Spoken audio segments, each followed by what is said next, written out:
Hello and welcome to a guide for a Piglin Hoglin treasure place, as it calls it's actually called a treasure room, a bastion treasure room. Once you find one of these in your netherworld, you will hopefully find a magma spawner, which looks something like this. And there we go, a magma spawner. Now, the idea is to convert this spawner into a Froglight farm. Easy done if you're in creative, like I currently am, as this is a copy of my world, and I thought it'd be easier to show you the basic layout of such a farm. Once you've found a magma spawner, and if you're having any troubles, just go to chunk base, type in the seed of your world, and look into the nether for bastion treasure rooms, and you will find one of these and the coordinates. Once you have the coordinates and you've got one, find it, flatten out an area underneath, approximately 7 by 7,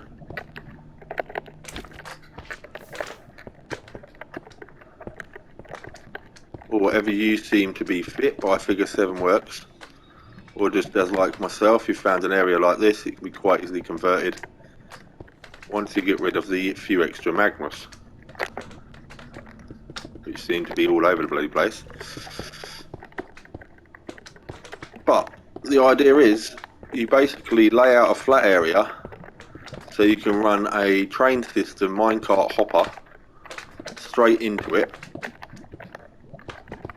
Let's just quickly do this so you can see where I'm at. For instance, something similar, a nice little area like so. Once you've got your area, you can always make this a bit higher to stop magmas going all over the place. Let's make it at least 3 high for a minute.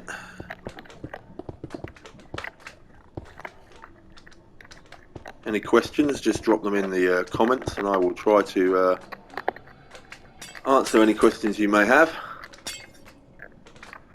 Now, as a simple system,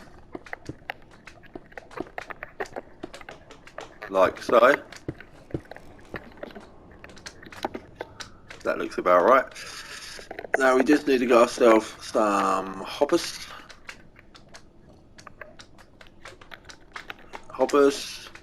minecart with a hopper in it. We're going to need some, what are we going to need here? We're going to need a box, we're going to need some track. So let's just grab one box quickly. Let's drop like that, like so. And you've got a, oh, there we go, box system.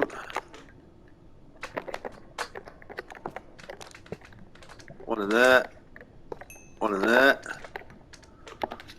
And we just need to lay down the train. You'll figure out where I've gone and put me a redstone block. There it is. One redstone block, some track, some power rail, yes, some normal rail, excellent. And like so. So you can do this a couple of ways. I find it's easier to just do it like this.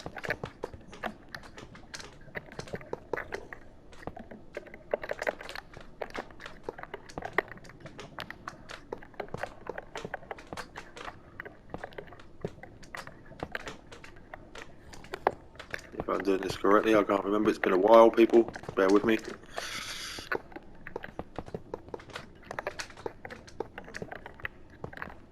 And something along these lines. Power, power, power, power. Get rid of this junk. Forgot to lay the power afterwards. Like so.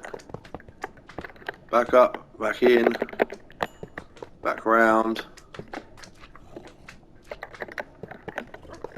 And obviously if you choose to, you can put another one in. It won't hurt. I'll put 2 in there just for the sheer fun of it. Nope. Lay down the rest of the track as per usual. like you've done on many farms before. And there you go, so you've got a track system. And if we just, let's get rid of this little one.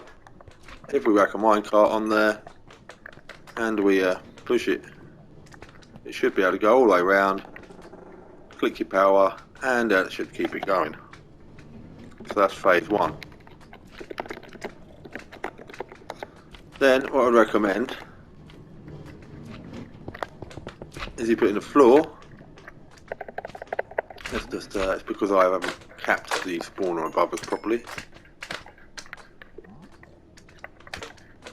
Like so. So let's just drop in the floor. Any floor will do. Hard surface is probably good, but we like to see the minecart as well, so we'll use a bit of glass for a minute here. If you're wondering about a texture pack, that's Chroma Hills. So as you can see, we've now got a room for things to spawn in. We just clear these extra blocks out, like so.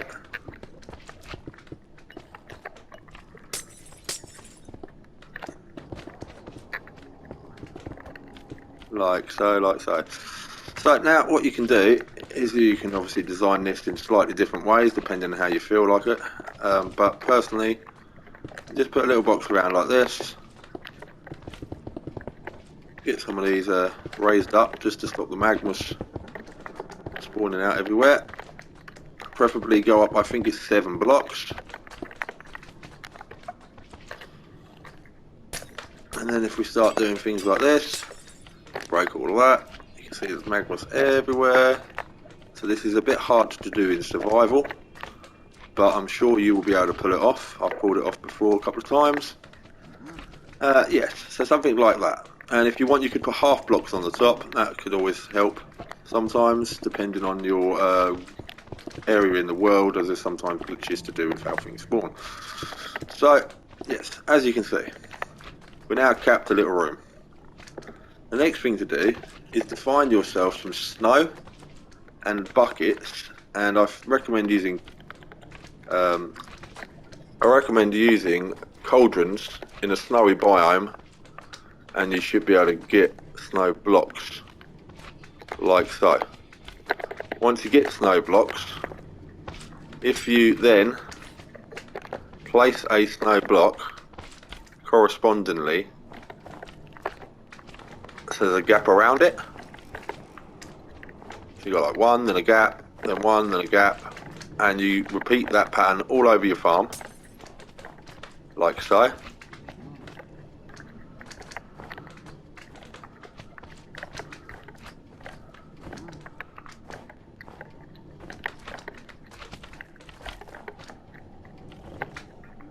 One there. Let's get rid of this a minute. One there and one there.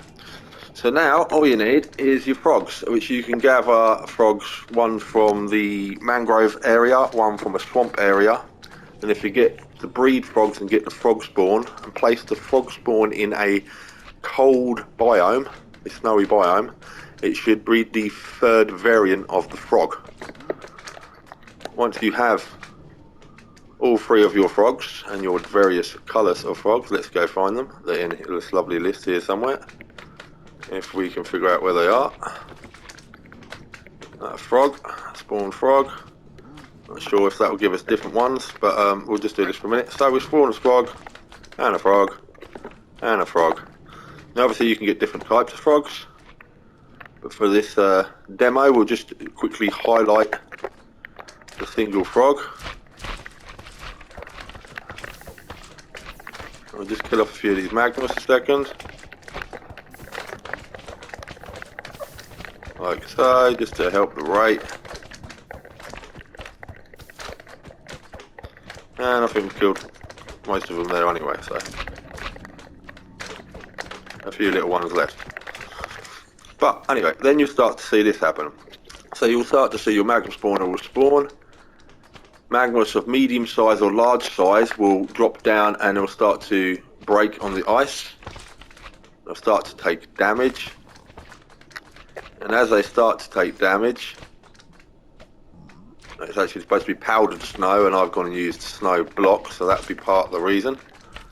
Find yourself some powdered snow. It's in here somewhere. Wherever the powdered snow might be, I might be better off typing it in actually.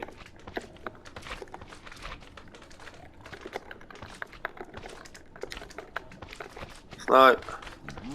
Oh yeah, a bucket of powdered snow. So it's actually what you wanted is a bucket of powdered snow, not actually snow. Because then when you've got a bucket of powdered snow, you can do it like that. And you see that it's actually slightly different colour, and magmas will go through them. So you actually notice by doing it, it hurts the magmas, damages the magmas, and eventually it will drop them down to the smallest magma size, this size, which then our lovely little frog fellas here can hoppity hop, eat, swallow, collect froglights. I'll just replace a couple more of these quickly with a powdered snow, followed by a powdered snow, followed by a powdered snow. Get rid of your normal snow blocks. For the demo here, we'll get rid of all these extra snow blocks since we've put them in. And you get the idea, you've got a giant magma here. Push him, you see him he's inside the snow, he's taking damage. Give it a few seconds, it'll break down to the next version, which will break down to the smaller version. And from that, if we have a quick look into our box, it should start to collect froglights and the occasional magma cream. And obviously for the purpose of this, it's not completely finished, and this is just a quick test demo, but you get the idea. Hope you build some great designs in your world, and drop any comments that you need to be answered into the list. Hopefully we'll do another one soon, and yeah, have fun guys. Good luck.